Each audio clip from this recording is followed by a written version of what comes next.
You're listening to Veterans of Color, a podcast that dives into the cultural and historical realities of people of color within the United States military. Join your host, Mike Kim, a veteran and independent military culture researcher at Columbia University, as he explores the rich contributions, complexities, paradoxes, and challenges of these extraordinary individuals and events often forgotten in military history. Now, here's your host, Mike Kim.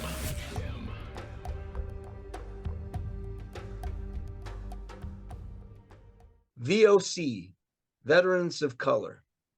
This is a show that dedicates itself towards not just honoring accomplishments, but looking at the different ways folks have done things to achieve recognition, success, and also pursuing the American dream. And on this month, we have John Winn Bey. Now, this is an extension of our previous month with Dr. C, and we will also have another guest, Hill, and this is just an incredible thing because the wonderful ways people express themselves and live their lives, they teach us how to be, how to honor, how to think, how to perform.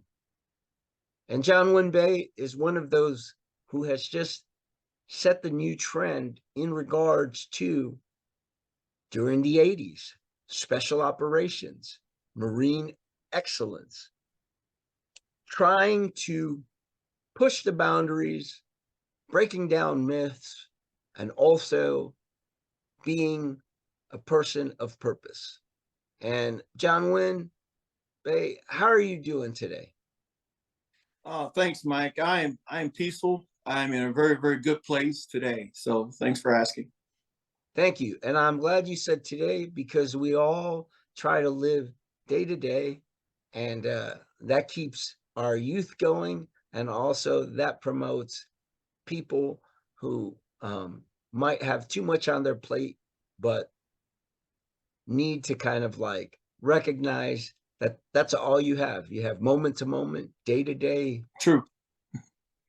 And so to kick off things, I'd like to ask you, because we are living in this month, it's Black History Month, and I like to look at things much differently than the media. I like to look at things from a biographical perspective, an autobiographical perspective, a autoethnographic perspective, as far as looking at the human being, reflecting on their story and on the larger culture. And I think you're one of the more fascinating people I've met in my existence, because I think your life has been one that has been able, within the Marine Corps, within being a ranger qualified, pursuing serving your country in different branches and doing it at a very high level, looking at life as an informative perspective. It's just something that I'm drawn to you, and I think other people have. And I was just wondering, that to me is a more complete approach to Black History Month. Not that the other expressions have been any less or any better, but I have you, and I was just wondering, in regards to your background, a lot of people know you as a Force Recon Marine, but you didn't just show up as that Force Recon Marine. You came from something, and I was just wondering, what was that all about? Okay, Mike. Yeah. Again, like with most kids, they grow up and play war fighting games around the house, and of course having a lot of members of my family that were associated at various capacities, serving in the military, all the way back from the Revolutionary War. Some of my family members were, of course, a part of And also, even I think a little bit further back than that, we fought in the 1850s in the Indian Wars. So that's quite fascinating, to know that my family has a great lineage. So Or going, so let me stop you here. Revolutionary Wars, and then later on in settlements and stuff like that, American settlements, and then continue on throughout American history then too, right? yes. Yeah. Yeah. And I was just wondering because it's so interesting, because people know you're from Texas and everything. And so how did that happen? Did they come from East Coast? Did they come from the North? Did they come from the South? Do you think a little bit of both? Well, yeah. Well, my family, originated as much as I have researched, and with my other very significant key personnel within my family. Yeah, on my father's side, the best that we have gathered based on historical data that's been verified is, it started with John Adams, or Adams, Right. and he essentially originated from Europe at some point in time in the early 17th century, as with most people that were leaving Europe in droves for one reason or another, basically selling over to the Americas, and started settling in, that's 1619. And so at some point in time, the story began for my family, again, on my father's side, the Winn side, and very powerful testimonies, very powerful, accomplishments that involve political positionings in South Carolina, Virginia, my family being a part of the judicial system, developing the educational system for the Mount Olive in Yes. South Carolina, and at every capacity. And that's not. Let me interrupt you. That's not to confuse the Massachusetts John Adams. This is other John Adams, correct? Yes. Yeah. And then Mount Olive, that is a very that name still rings a bell. I mean, I think I drove, when I did my motorcycle trip, the illustrious motorcycle trip that took all the energy out of this senior citizen to be, but I remember coming across Mount Olive. So yeah, continue on. Sorry, I just wanted to make that distinction, because it's a tremendous contribution. Go ahead. Yeah, thank you. So in Mount Olive, which we know it stands for something, and it goes even further back, and that I would trace with that into, parts of Egypt, but moving forward to the Americas, for what I understand, we have still a school that's in South Carolina. I think it's either in Wayne County or one other county there, that's still open. No, correction, there was a church. There's still a church there that that's still there, and something that my ancestors built. And also, one of the towns was actually named after my family. I think it was Winsboro. Well, either way, the spelling is a little bit different than what it is now, because we use two spellings in the last name Winn, Yes. one being Winn, the other being Wynn. So that's confirmed on a branch from the family that still live in South Carolina. So from that part, we essentially just migrated all the way through every state, all the way to the West Coast and up and to the North. And they have very significant individuals have done some very, very, very good things for the country. And one thing about the Winns, we're very proud of our accomplishments. understanding that, whatever the narratives are being taught in various educational institutions, quite a few of us know the truth, and we understand that that narrative is being projected. And now here we are in February, celebrating the Black History Month. Now, I would say I understand the concept, but do I agree with it per se? Not, because I think every 12 months would be a celebration for every individual. Right. And that's what this show kind of distinguishes, because Carter Woodson, who invented Black History Month, he was kind of saying what you were saying.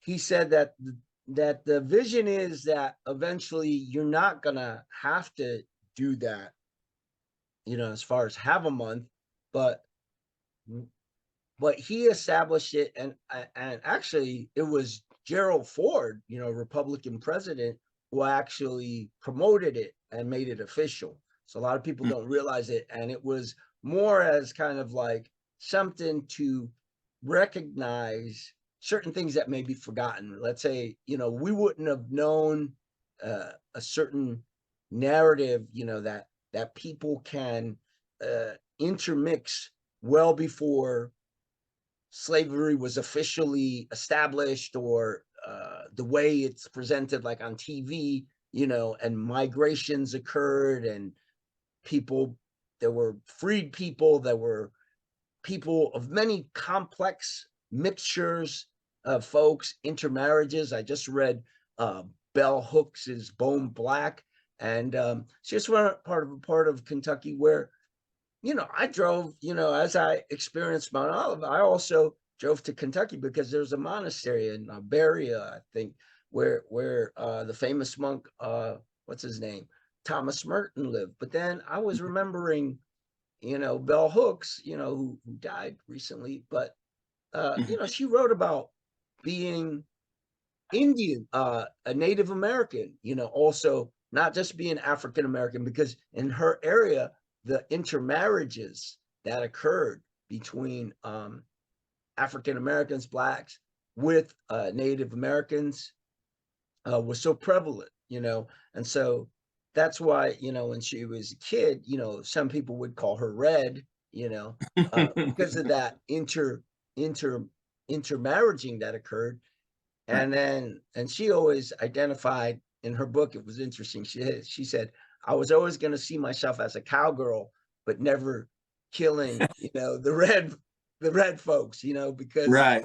he had seen something as a little girl, in the 50s on TV, with John Wayne and everything. Yeah. Yes. She grew up in that country. And I remember you, at jump school, you had, not during formation, but like on Liberty, you wore cowboy boots, very, very, very, very much proud of the Wrangler in you, which, believe it or not, a lot of the rodeo, besides Mexican Americans, a lot of African Americans have contributed towards the actual concept of the rodeo, and the different events in an official rodeo competition. Those were set up by certain African Americans. And again, it doesn't minimize the contributions of white Americans within rustling, events and all that kind of stuff. But it's just pointing out different things that we wouldn't have known of, and to expand our minds. Like Jack Johnson, a lot of people don't realize he invented what we call the monkey wrench. You know what I mean? And that, he was a great boxer, one of the greatest to ever put gloves on. But in fact, Mike, don't mean to cut you off, but Jack Johnson. Yeah. Say that. Yeah, it's strange that you bring that up, but one of his relatives lives in my neighborhood. In fact, probably within 5 seconds of my home. Are you serious? I'm serious as a heart attack, man. Jack Johnson has a relative that lives right across the street from me. Wow. Very, very interesting. Yeah. Yeah. So, and to kind of add to that, Yeah. When we look at the compliment, like we said, we're Black History Month, and again, we can break it down and really cipher through what that really means, but we'll stay with what people are currently familiar with. But yeah, there's so much innovation that has been generated from the melanin rich people like myself, and that you can't put it all in a book, and that goes from everyday things like you drive your car, you go out to the intersection and you're at an automatic stoplight. Well, guess what? There was a melanin rich or Black History Month that actually invented that concept. And it's still being used today. And even more so with the use of the digital cell phone of today, starting with 2G, and also the cell phone itself. That technology that people pick up and use every day was innovated by, and I'm specifically pointing out the technology to make it work.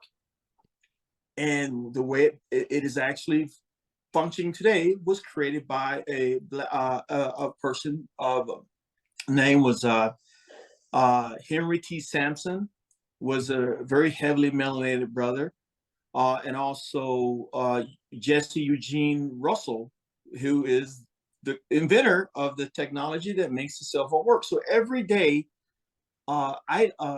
devices we use innovation was created by a melanin-rich contribution to the world by someone of my complexion, and yet that information is not always being circulated at a wide scale.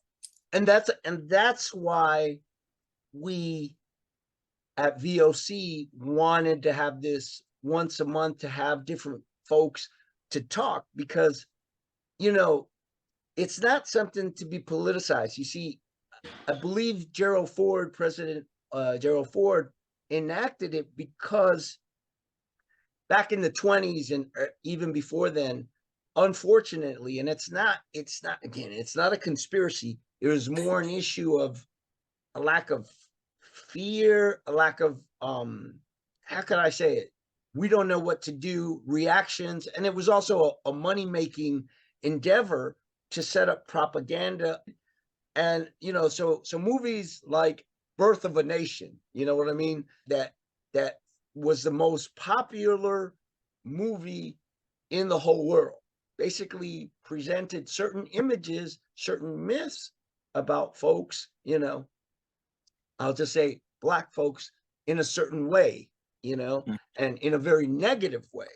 And so, like I said, it wasn't a conspiracy. It was done out of fear, out of, we don't know what to do after Reconstruction. And basically, we've got a lot of people doing well in politics, doing well because right after Reconstruction, a lot of people don't realize, there were a lot of Black folks pursuing politics, pursuing education, pursuing a lot of different, entrepreneurship. And what I think happens in any different group, sadly, fear and competition may be something that may cause passive or active violence to happen. And so I'm glad that you made that kind of like distinction, and I followed up with that. And so with different things in regards to your family, could you share some more things? Because it's really interesting. You didn't just show up in like the Houston area, your family also, I think there was like, there were different photos also that I noticed that you've shown, like they were really historical photos. And I was just wondering, if you could talk about some of that too.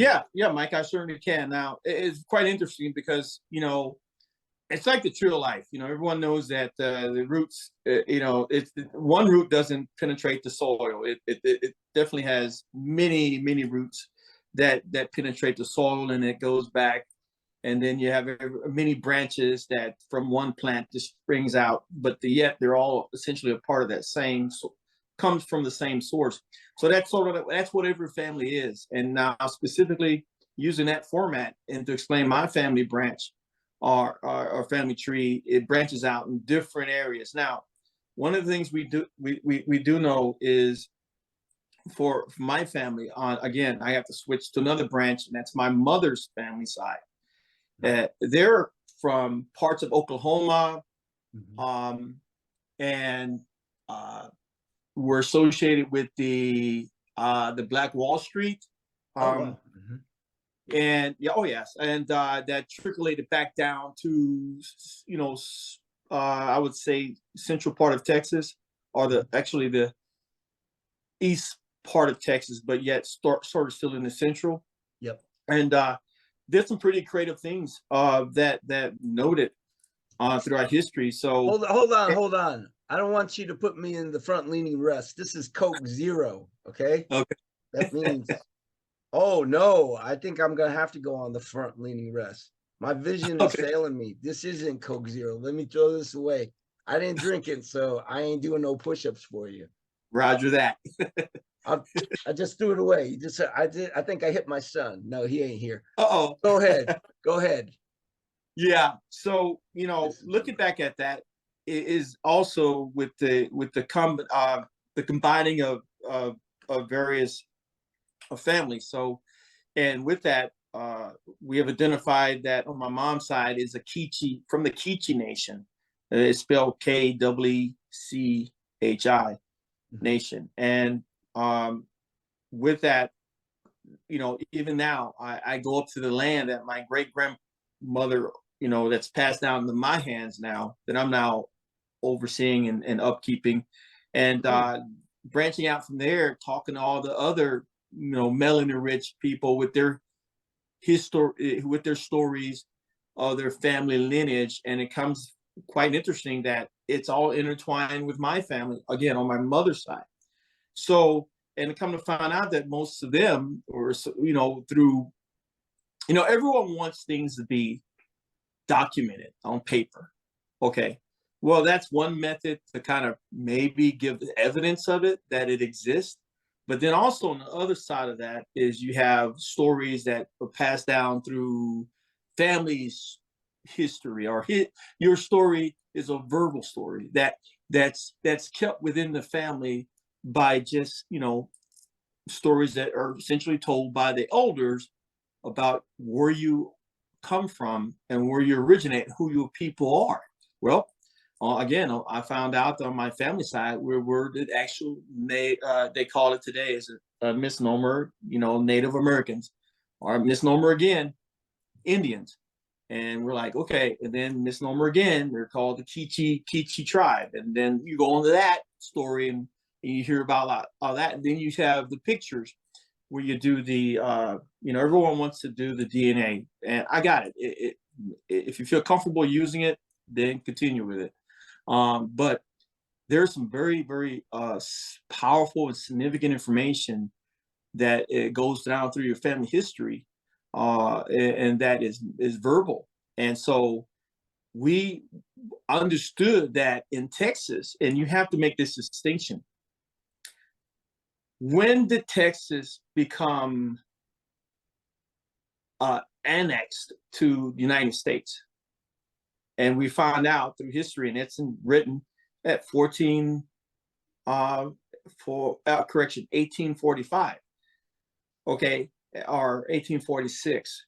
Mm-hmm. And then, okay, what was Texas before it was a state associated with the United States? It was its own territory. It was considered its own Republic of Texas. So now within that period of time, there were a significant amount of activity, civilized people. They were doing things, building things, making things work easier for everyone. And happened to be that we're all were of different complexions, and we still made it work.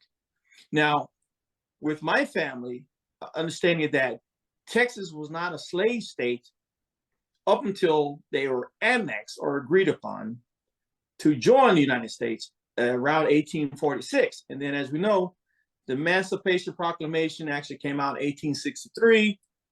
It didn't filter down to Galveston until a little bit after 1865, around that time period. So if you want to say, and this is very, very important, that people were already here in the Republic of Texas, or in Tejas, or you want to call it the state of Texas, doesn't matter, because you can change the name, but the landmass still stays the same. And the people on the land and that are part of the land stay the same. So long story short, the melanin-rich Native Americans that have been called Negro and Black today are in fact the natives of yesterday. And you can predate all that before 1492, before Christopher Columbus ever discovered America, which my family on that branch was already here, Mike, in Tejas. And for whatever reason, we've always circulated around Oklahoma, Texas, Louisiana, Mississippi, and I think one other state. But what we do know is that the significant part of my family history has always been in America before even America was called America, when it was called the old world, which is quite fascinating to understand that. So we have to look at that history. And you know what? It's not being taught necessarily because there's so much history there that it would take a person a lifetime, 10, 20 lifetimes over, just to understand that what really happened and what the truth is. So when it comes to Black History Month, I think it's a great opportunity, but man, that history is so rich. It's so rich. And I was just wondering, yeah, and another reference to all of this is, if you look at interview that I did with John a while back, you could get even more details of some of that as well. You can find that on Veteran, etc. And that's another show that's completely just focused on straight up warfighting. This is a warfighting / socio-cultural type of show that looks at different aspects of the warfighter in a non-traditional manner, because I always look at things that way, asymmetrically. And I was just wondering, I want to ask this one question, because I did find this research study, and it's only to be used, how could I say, to give opinion, and that's all it is. But in this research study, it was actually a Marine. It was a Marine. It was an Asian American Marine, a Major Chan. He basically found out that that there was, within the legal system, the UCMJ, the military legal system, for people don't realize, the military has its own legal system, and Yes. And it's distinct, and it was actually established in shortly after integration of folks of color. You know, I think it was established in 1958, and the thing is that, to a certain extent, there are a lot of kinks that still are being worked out, and part of it is, like, looking at non-judicial punishments and court-martials. You know, this major had found out that that African Americans had a higher rate of judicial punishments, you know, and he was trying to find out the reason for it, and he had said that it's not the actual military personnel, though we are all responsible for what we do. But I wanted to kind of find out from you, and as a discussion, you know, I'll start out from my perspective. I think, for example, there's a lot of misunderstandings that happen, in the sense that certain commanders may not be familiar, either because of their class or just because they're just not aware. It's not saying that they're racist or anything like that. It's just saying that they may not have a certain awareness of certain things, as far as within enlisted life or in certain things. But you and I, I mean, I barely, but you didn't. You were always, just at such a high level, as far as respect.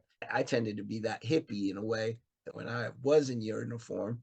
So I was just wondering, how did you kind of keep things clean as far as keep your record, absolutely clean and everything like that? Because it is something to look at as we're questioning all of these different situations in history. Hey, Mike, can you hear me? Yeah, beautiful view. Love your house. Oh, yeah, thanks, man. The legal system in the military, the UCMJ, was that the question? Yeah, I was just saying, how did you keep and if you could speak louder because a little bit the wind is cutting a little bit, but how were you able to keep yourself your record clean as far as to be selected for these specialized units when special warfare wasn't really you entered at a time when it was very small, and at that minorities in those groups were very small, and on top of that a maritime specialized unit for selection, for everything. It's just part of history. I just wanted to know a little bit about that, and also folks would be curious because you were at a time when you were like a unicorn, you know what I mean, to be quite honest. Oh my God, yeah, you're absolutely right, Mike. And I'm long-winded, but that's the bottom line. You were kind of like a unicorn, some type of extraterrestrial who was a terrestrial, if that makes any sense, within special operations community, especially maritime. Well, yeah, you're absolutely right. You do feel like a unicorn. Now that I think about it, and but this is interesting things. All the melanin rich brothers, are dark greens in the Marine Corps, especially in Force Recon. Use that as an example because, like I said, I spent better part of seven and a half, almost 8 years in the unit, right? So, and yeah.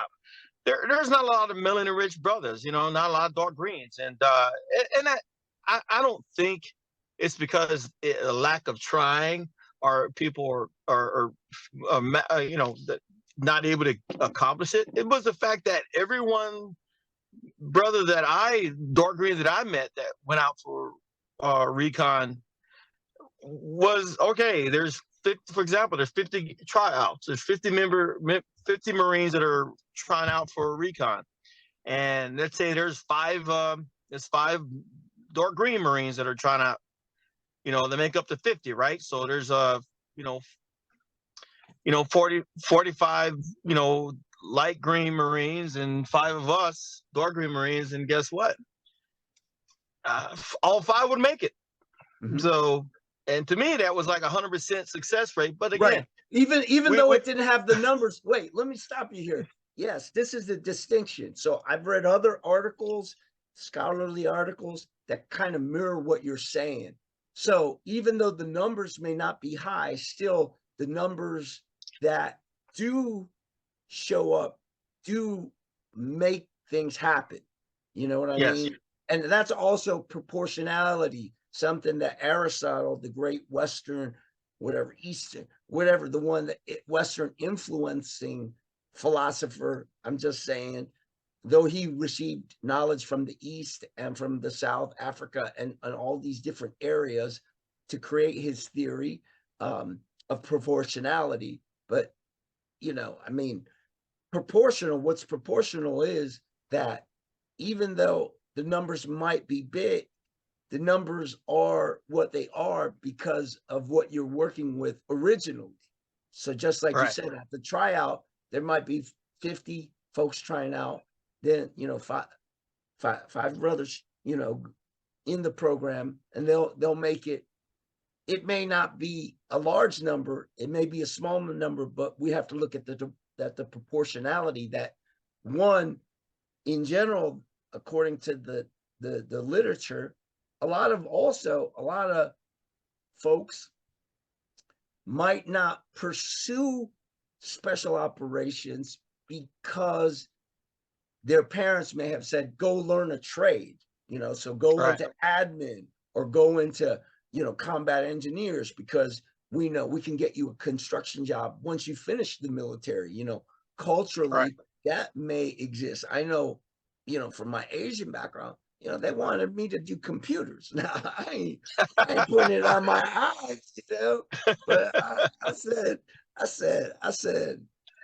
no, man, I can't, computers back then, they were my enemy, in the 80s. I didn't, I was a rebellious kid. I think I punched the screen of one of them when one of my relatives was just like, come on, I'll teach you the computer and stuff like that, and I just hated that. But a lot of that has to do with, again, certain things that a lot of mass media don't realize, or this whole thing of, folks don't know how to swim, Well, if you aren't exposed to a swimming pool, or the ocean as far as for swimming, because we all know on my Dominican roots, there are certain people call it witchcrafts. No, the native traditions, they respected the ocean at a certain way where you don't go swimming for recreation back then, because it was so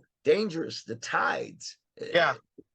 So there was a certain kind of taboo towards the ocean used for recreational swimming, in the Dominican Republic when I was a kid, you know what I mean? So it's these different type of things, and I'd like to get your perspective on that. I know I get long-winded, but you know me, that's my, No worries, brother. No worries. Okay. You're good. All right. Now, Okay. even like for like a dark green, again, is just melanin rich. Yeah, that's what the Marine Corps, as you know, in the Marine Corps, and and it's military. We got it that Marine Corps has its own customs and traditions, and some of it, a lot of it is good, and having that title of being a Marine in itself, and again that name, I can take it way back to where it actually originated from, not only on Tavern, but it was previous to that. But been experienced. But back to the subject. But being a dark green Marine in a Force Reconnaissance organization that deals a lot of with amphibious operations, and with the water being one of my primary mission sets. You definitely had, as a dark green Marine, it was a notice that we were negative buoyant, but people have to go understand that it's based on biological design, that our bone density is one of the things that we had happen to in Force Recon. We had a lot of scientists that visited us and tried to understand why it is that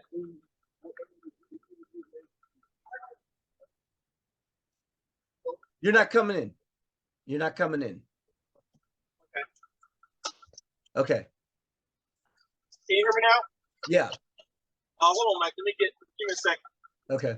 All right. Back. Can you hear me? Cool. No problem. It's okay. All good. All good.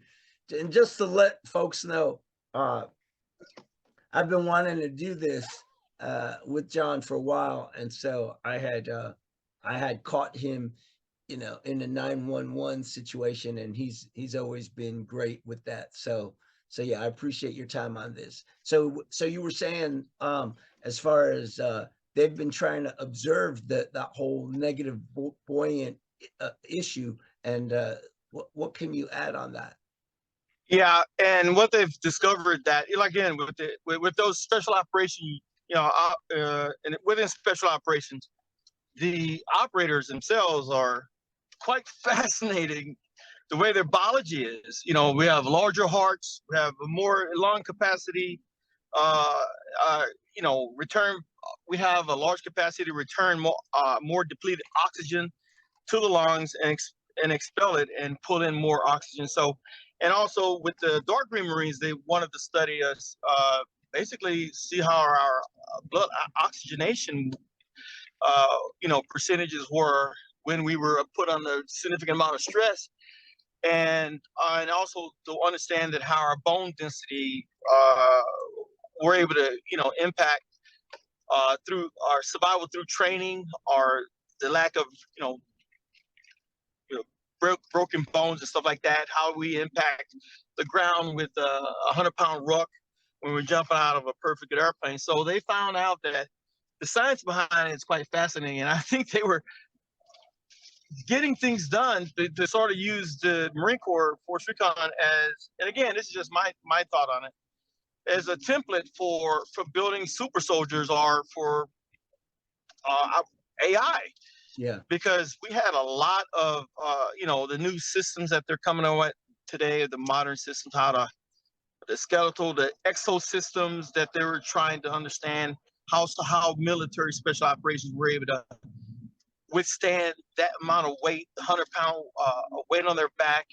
Wow. And keep pushing for hours and hours. So, and that's one of the things that I noticed that scientists were gathering a lot of intel on, is how we were able to endure all of the stress of being moving as hard, as fast as you can, and not having the body or mind fail. So I thought that was fascinating, and I think that when it comes to buoyancy with us, it's all within the lungs. Even Wow. if you can hold as much air as you can in your lungs, that would provide you with to achieve neutral buoyancy. Now, I think the thing that kind of stuck out in my mind when I was training in amphibious operations was, as long as we were able to still move enough, like do a dolphin kick just enough, Yeah. we can achieve that neutral buoyancy and stay on the Oh, surface. wow. But for some, light greens, it was quite interesting for me to see them float. I'm like, I would actually, when I was in the training NCOIC for the tank pool, and one of the things we looked at was, okay, we have dark greens that were negative buoyant, and because of their bone density and also the lack of fat, so there wasn't a lot of meat, fat to keep them buoyant. But at the same time, we can have a light green Marine who appears to be just as muscular, which most of those guys are all barrel chested and freaking guns to Navarro, just quads, just built like a freaking brick house, and they would be floating just as fine. I'm like, how are you guys doing that? So, but for me and for us, we figured out how to do it, because if you have the will, there's a way, and you'll find a way. So yeah, we were always successful at doing it. And this is the thing, we swim. People have idea that could we be Olympic swimmers? Sure, if you give me a Speedo and a Speedo hat and some goggles. But we're pushing resistance, like our boots and our uniforms, and then we have equipment that's creating drag in the water, and you're literally causing you to go backwards. And we're pushing like 2 miles an hour, and we're swimming in 5, 6, 7 nautical miles in the ocean, just to achieve against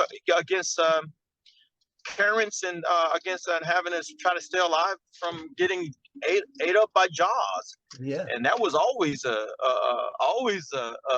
issue with that, because people understand that hazardous marine life in that unit it's quite an experience to know that anytime you get in that water, that you have a chance of being a meal for a great white shark. And that was one of the nature of the beast, and that's a business we were in. And like I said, I knocked out 7.5, almost 8 years in a unit, and holy smokes, it was always balls to the walls, man.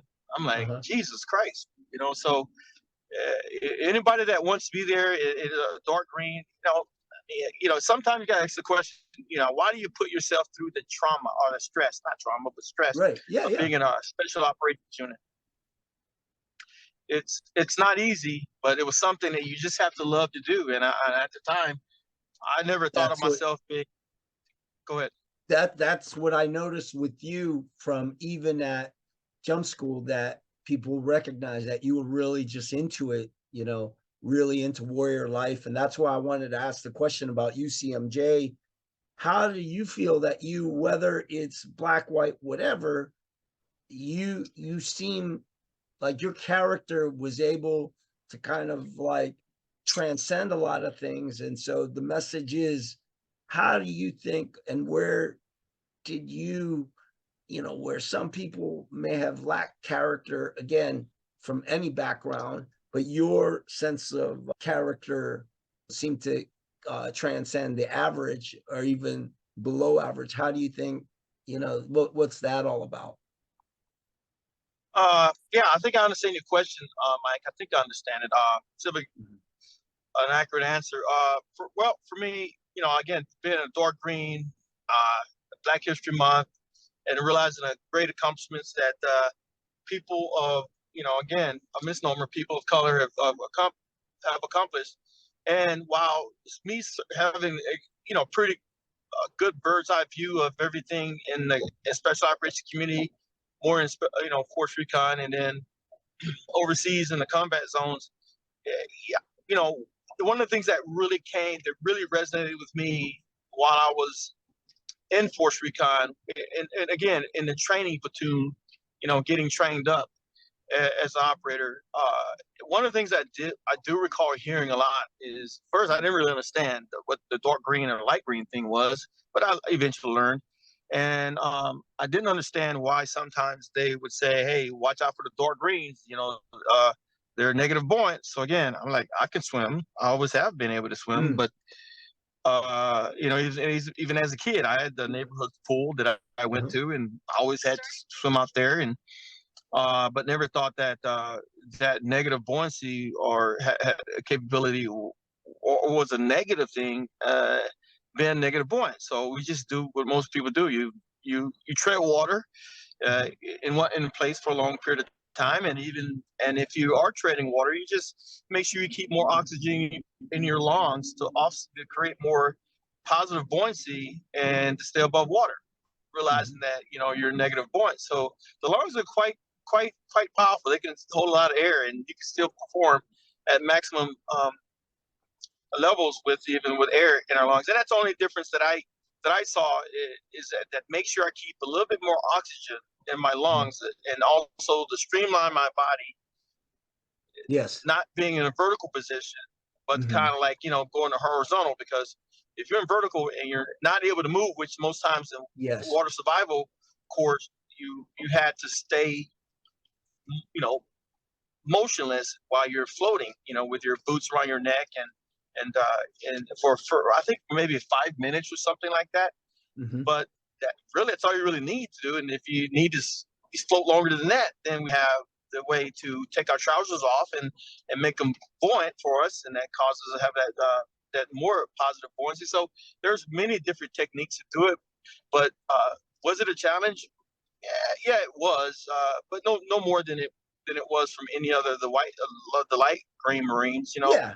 But I did notice that, you know, there isn't a lot of interest, and I thought at the time with the dark green Marines wanting to be in a specialized unit at that time. But then again, you know, the Marine Corps maybe has on the traditional units maybe have of a platoon, for example, of 50 people or 60 people, it may have 10 dark green. So, but then again, that's the Marine Corps. But then again, you look at the other side of the Army, I noticed that the percentage of melanin-rich soldiers are a little higher. But and the Marine Corps, go ahead. But I also want to add that you're right, and also in the AIT schools, in the initial training schools, for example, in the Army, for example, my friend was recruited for SF selection as a mechanic, and in the Marine Corps, just because of money, they're not going to send recon whatever recruiting team to Motor T school to recruit, especially back in the 80s. You know what I'm saying? And so, again, we're breaking a lot of myths because people say, oh, this group, this group, that. I'm just breaking down the science, and so is John, and also some of the reality beyond the science in regards to things that we witness. Like I said, at SOI, there was a team that came in that was trying to recruit, and he didn't, these three guys, they came in, and they, as a matter of fact, they said, we don't have a lot of time, but we're going to tell you a little bit about recon and this and that. And then they didn't, say, oh, well, this group can join, this group can join. They just said, listen, this is what we're all about. If you're interested, get your superiors to put in for it. And then there's a tryout for it based on just general numbers that you have to accomplish these qualifications. And that's it. You know what I mean? The numbers don't lie. And just, you have to do your times in this way, this way, this way. And that's it. You know what I mean? And fortunately enough, I was already in Anglico, and I was already happy, selected for that, and had to go through my own thing. But I just remember that the recon system at that time, it wasn't like it was being sent to like motor T school or to typing school or whatever. It was specifically sent to SOI, to get recruits there. And even then, it was a limited recruiting effort because those guys had to go back to their units and fulfill their duties, because they're such a small unit with so many demands. You don't really, to do recruiting duty, you really don't have that much time. Is that accurate? Yeah, and it is. And again, the special operation units as a whole, it's very competitive, and they make it so when you're, having expressed interest to be a part of it, so they're already weeding out a lot of John, by dark green Marines, and you still probably get the same percentage to make it or not, because like I said, you have to have a desire to make it. yes. In special Hold on. Stand by. All right, Mike. Yeah, I think we got bad reception, brother. We probably cut it off. All right, we'll wait until we got some overcast going on here. So yeah. We may be coming in broken and unreadable.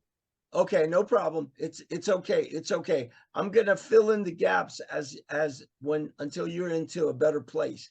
So there's a Korean American sailor that I know, and he was from New York, real smart guy, one of those computer kind of guys that I was telling you about, growing up.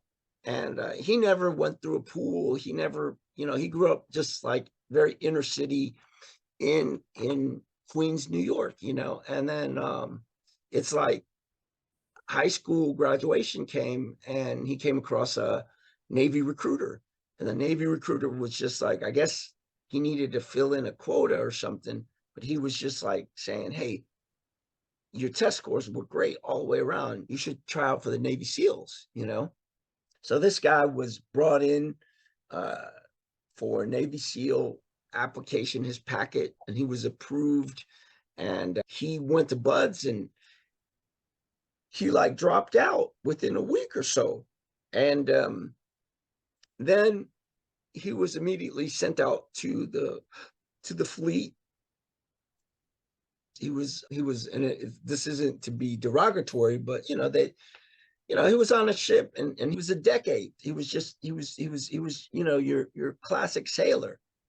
And he told me when I spoke to him, he said, well, I didn't know how to swim before going to BUD/S. You know what I mean? I grew up in inner city, and in Korea, it ain't like Koreans are known for being Olympic swimmers, maybe Mike Kim swims a lot, but like, I didn't grow up near a pool. I didn't know. I just listened to my recruiter, and they just painted this whole thing about the Navy SEALs. And if I knew a little bit more that I was getting into, I think my life would have been a little bit different as far as with the SEALs. I respect the SEALs, but I recognize that it was a recruiter who needed to make a quota, to basically getting a minority into the SEAL training. He knew that I wouldn't be able to make it, but still he made his quota. And not only that, he got another quota for getting me into the Navy. So there's a lot of these politics that happen that a lot of people aren't aware of. And so while we were going through that weather gap, folks, we couldn't hear John because of the weather and reception. I needed to fill in that story. And it's not so much an issue of character or this or that. It's more an issue of certain circumstances. Now, you and I both know that there are situations of character with certain people, whether you're white, black, other, but a lot of that has to do with individual management of situations. And would you agree with that? Yeah, Mike, I actually, I agree with that 100%. I think you're right on point. And, it's just the nature of the beast. If, the way things are, even though the Marine Corps specifically has its regulations, its regulations. I think it's the UCMJ, and it's got like standards that need to be maintained. But after a while, sometimes are those standards kind of pushed harder on others than, like on dark green Marines in certain cases, because certain, groups in society may perceive, hey, it's just a dark green Marine, but yet issues that a person were in their life experience, could come and be a factor in treatment of, or the fair treatment of Marines, dark green Marines in various units. Yeah, I think that's that could be wholesome truth, because I met a couple of dark green Marines in Force Recon that, if I'm not mistaken, our conversations we had was they've never seen our dark green or black person, before. Like, you've never been around black people before? No, I've never had. I'm like, what? So this is the first time you've ever been exposed to a dark green Marine? They go, yeah. So there was a lot of stigma or a lot of thought, and I'm like, well, now you have to learn how to interact with people who doesn't quite look like you, but doesn't quite act like you, but you still, in the Marine Corps, you still have to work together as a team. And this is the thing that I noticed with most dark green Marines, and I'm not speaking for everyone in Force Recon that was a dark green Recon Marine, is we've never seen it. And even if we do see it or witness it, we don't care to even explore it, because we're there to be teammates and support our team and accomplish our mission. And it was never to compete against a light green Marine or dark green Marine, although, we just all competed to be the best version of ourselves. And that's what I always did whenever I went anywhere in Force Recon. And I loved it, first and foremost, and all the guys that I met had the opportunity to work with. I mean, I respect each and every one of them, light green Marines and the dark green Marines. In fact, even as you know, we're connected forever. With those who serve together, we're all the same, all green Marines. So, and even to this day, 30 years later, we still communicate, check in with each other, how everybody's doing. And quite a few light green Marines from my past history in the Marine Corps, we talk on a weekly basis, and as well as some of the dark green Marines is the same. So, and we look at it as just being a brotherhood, being a part of something unique, something that set a precedent high. And even with me serving the Force Recon, the things that we talked about, we set the standard that, hey, I'm a Force Recon Marine, I'm a Force Recon operator. Yes, I do. I have capabilities that mirrors that of the Navy SEAL community. We have skill sets that mirror that of Delta operators, Delta Force operator. We have skill sets that mirrors that of PJs, pararescues, and Air Force. So essentially, we're the jack of all trades, and that's the thing that stuck out with me about being a Marine, a Force Marine, is that heck, we knew everybody else's job just as about as well as they did. So, and that stuck with me, and I always keep the standards high, and to accomplish the mission with absolute success being the objective. Yeah, and I think that's what I think that's this whole show has kind of focused a lot on, is kind of getting different narratives to mini narratives to understand a larger narrative of our service that can involve, race, ethnicity, but going beyond it. And so I think that you on so many levels say the important thing, and that's, focus on your desire to do something and to do it well, and these are just great things. And I think you've influenced others in that way. And it's just great to get like this historical perspective, this particular narrative, again, not as a, hey, we're going to use him as a poster boy, but more as I want information. I want folks to know a little bit, how did he end up this way? How in the 80s did he end up in this particular way? We're talking a little bit about UCMJ, things like that. The backgrounds. Yeah. Even when I became an officer, it hurt my heart. There was someone who was, in the Coast Guard who was struggling with addictions. Well, people didn't know. I try to tell the old man, his mother had this addiction. This doesn't represent the whole group. This was in the, 80s that he had joined the military. So crack, you grow up in the inner city, you're going to get exposed to that if that's your neighborhood.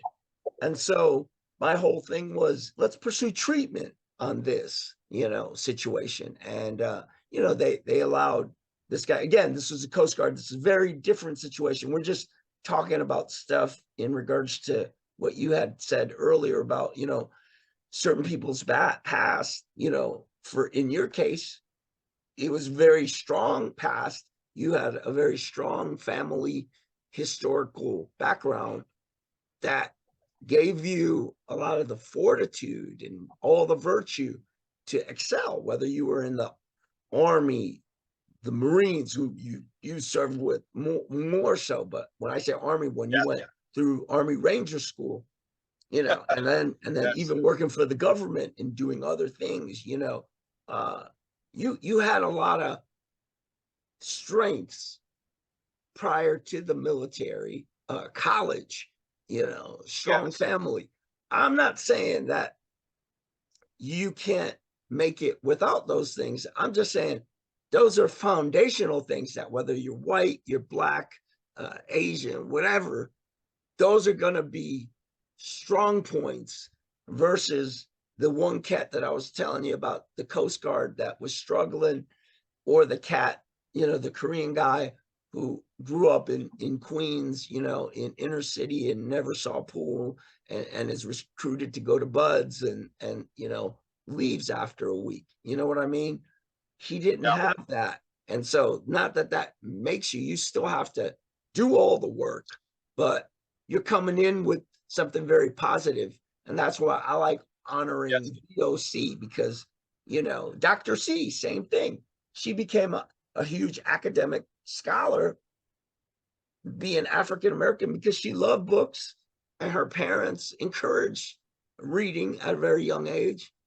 And, as Mickey from Rocky says, if you think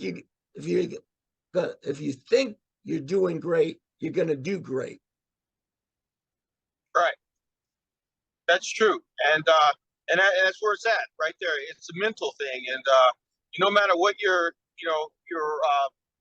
child, your challenges were when, people are in their adolescence and young adults, you have to, and that's the thing that really pushed me to succeed in whatever I wanted to do, like Force Recon and going to Halo school and going to combat dive school.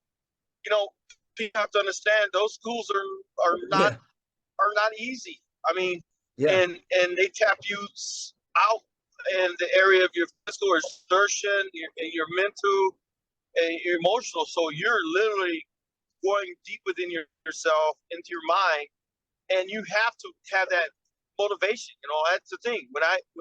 There was always a thing, and I'm sure most of the operators would agree. There comes a time when you're in training, to become these, suicidal and deadly types, or these warfighting superstars, and that you think about, man, maybe I made a bad decision in doing this, because this seems to I wasn't mentally prepared to give more than it's required. But then at that point in time, for me, I had to make that personal take a personal inventory of myself and say, hey man, you start something, you have to finish it. You don't quit because it gets hard. It sucks. It's cold. You're hungry. You're tired. Your legs are feeling like you can't take another step. You're carrying this 100-pound ruck on your back that is just breaking your spine in half, it feels like, and your knees are swelling and throbbing, your ankles are swollen, and your feet are bleeding, and pus is coming out between your toes, and you've lost all your toenails. Mm-hmm. You just got to keep pushing. We had guys for example, in Ranger School that were actually bitten by poisonous snakes. Wow. Luckily, they didn't get injected with anything, but it still pushed through. And that was the kind of caliber of men, warfighting practitioners there were. These guys just didn't see any quit in themselves. And that was because of the mental fortitude to continue the mission and at all costs accomplish the mission. And it's exactly that capability is what, in fact, everyone has. It's a mental thing. Mm-hmm. And as long as you believe in yourself and always keep saying to yourself those same words that are confidence, then you can make this body do whatever you want it to do. And that's what a lot of the special operations community guys were so successful, because they beat the mental game. That's awesome. That's awesome. I love this because I know certain younger people will check out this show. They want inspiration, either because they want to go into the military, or different people who are in corporate who want to excel in their lives, or just people in their own personal development who want to know more. And so your message, today has just been just a great one, as always. And that's why I asked you to come on and give a glimpse of a narrative that's different than our original interview with you at Veteran, etc. I wanted to get all these other closer character stories for our public, so that they would know more about you and also know more about your background. And again, as a positive representative of what this month represents. So I really thank you for all, that you do for the veteran community. Like, again, taking this up, last minute, taking different things up, just being a positive person and your whole life as it is. So thank you very much. Hey, thank you, Mike. I appreciate it, man. Appreciate the opportunity. Thanks a lot. And you take care. And I'll be seeing you on one of our future panels. That was awesome that we did the last time. And thanks again. We'll see you again. Thanks for All being right, a brother. supporter, for Peace. coming home well. John Winn Bey, Force Recon Marine, Ranger, you name it. I'm just waiting for the book, my man. And if you want me to be the agent, I will do so. On that note, All right, brother. I'm going to cut out and I'm going to let you go and enjoy. All right. All right. Thanks, Mike. I appreciate you, brother. Thanks bless again. you. Appreciate God you. bless you too, brother. Take care. Bet. Bye. Veterans of Color invites you to join us again with your host, Mike Kim. If the content from this podcast is informative to you, it would be appreciated if you share the podcast with others. Give a like, post something you learned from the episode on social media. If interested in other truly informative podcasts like Veterans of Color, check out the site cominghomewell.com for a listing of other veteran-based podcasts. Thanks for tuning in.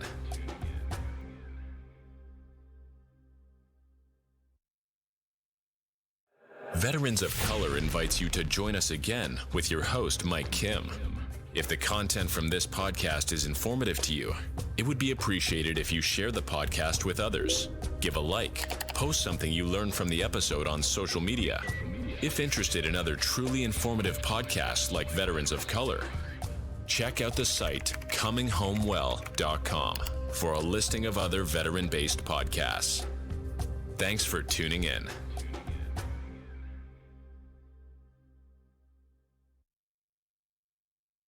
Veterans of Color invites you to join us again with your host, Mike Kim. If the content from this podcast is informative to you, it would be appreciated if you share the podcast with others. Give a like, post something you learned from the episode on social media. If interested in other truly informative podcasts like Veterans of Color, check out the site cominghomewell.com for a listing of other veteran-based podcasts. Thanks for tuning in.